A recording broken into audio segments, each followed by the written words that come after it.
Келешектегі іс-шаралардың мақсат міндеттері айқындалды. Қала әкімі бұған дейінгі тұрғындармен болған есепті кездесулер бойынша халықтың ұсыныс пікірлеріне сай нақты жұмыстар атқарылатын болады деді. Кеңесте оралған әріптесім Ақболат Мұстажапов айтып берсін.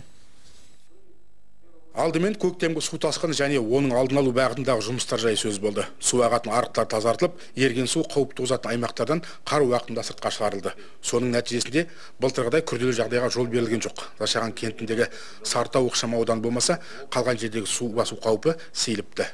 Основное напряжение у нас сейчас создалось. Сарытау ауданында таудан аққан су мен еріген қар судың көп мөлшерде жиналып қалуына себепкер болып отыр. Ол ауданда тәулік бойы жұмыстар жалғасуда. Шаған Деркөл өзендерінде мұз жару жұмыстарының бірінші кезеңі аяқталды. Егер сең кептеліп, судың еркін ағып өтуіне кедергі келтірсе, тағы да жару жұмыстары жүргізілетін болады. Көктем келісімен ерген қар суы әуреге салатын аудан тұрғындары бұл проблемадан біржолата құтылатын болады. Шаһар басшылығы кеңесте осылай деді. Және биылдан бастап бұл бағытта жұмыстар басталатындығын айтты.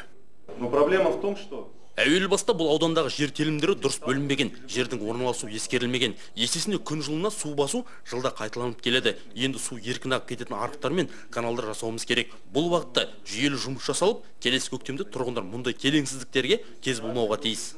Кеңесте мекеме кәсіпорындардың жыл басынан бері атқарылған жұмыстардың есебі тыңдалды. Мысалы, жол пайдалану кәсіпорнының 95 көлігі су басу қаупі бар көшелерден 158 мың текше метр қарды тасыпты. Әлде 5 бригада аттан түспеген.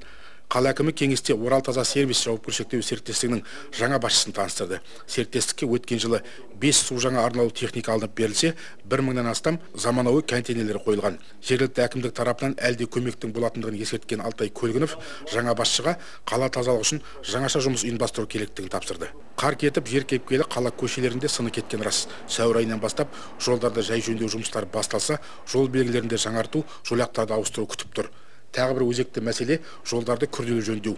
Биыл қала бойынша 40 шақырымдай жол төселмек. Олардың ұзын сонар тізімінде барлығы 20 көше бар. Бұдан басқа да кезегін күттірмейтін көшелер жөндеуден тыс қалмайтын болады. Алматинская это в первую очередь. Алматинская улица. Бірінші кезекте Алматы көшесінде күрделі жөндеу жүргізіледі.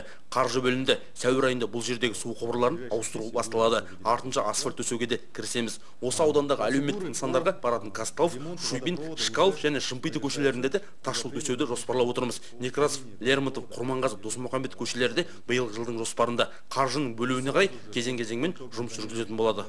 Кеңесте қаладағы жолаушы тасымалын жақсарту, қоғамдық көліктердің жүрісін ретке келтіру, күрделі жөнделетін мектеп, балабақшаларда уақыт кетірмей, оқу жылы аяқталысымен іске кірісу, алғашқы қоңырау соғылғанға дейін үлгеру мәселелері айтылды. Нөмір 7-ші мектепке 252, Круглозерныйдағы білім ордасына 70, ал 6-шы балабақшаға 40 миллион теңге бөлініп отыр. Сонымен қатар мектептен тыс жұмыс орталығы мен 12-ші мектепке де қаржы қарастырылып жатыр. Орал қаласында сақалды құрылыс қайнаған нысандарды іске қосу биылғы жылы толық шешім табатын болады. Шағын және орта бизнесті дамытуда кеңестен шет қалған жоқ. Өткен жылы 12 адам 28 миллион теңге несие алса, биыл 300 миллион теңгеге 105 жоба ұсынылып отыр. Жабайы базарларды жабу, азық-түлік бағасын тұрақтандыру туралы ойын білдірген Алтай Көлгінов күн ертеңнен бастап атқарылуға тиісті жұмыстарды нақтылады. Осы аптадан бастап сенбіліктерге шақырамыз. Барлық қала тұрғындарын, барлық мекемелерді біз белсенді қатысуына шақыратын боламыз. Өзіміз бірге қаланы тазартамыз. Сол жұмысты бірге уақытылы және сапалы жасауымыз қажет. Алдымызда тұрған күрделі мәселелер біз шешім табатын боламыз. Көптен бері оң шешім таппай келген мәселелер мынау Деркөлдегі спорт кешені, оны бітіретін боламыз. Парктегі Шаған өзенінен өтетін көпірді бітіретін боламыз. Арғы бетін абаттандыру, сол жұмыстар жасайтын боламыз. Бітпей жатқан жұмыстың барлығын оң шешімін табатын болады. Оған қаражат бар. Қосымша көшелерді жөндеуге қаражат іздестіреміз. Биыл көптеген жұмыс күтіп тұр. Соны бірге біз жасауымыз қажет.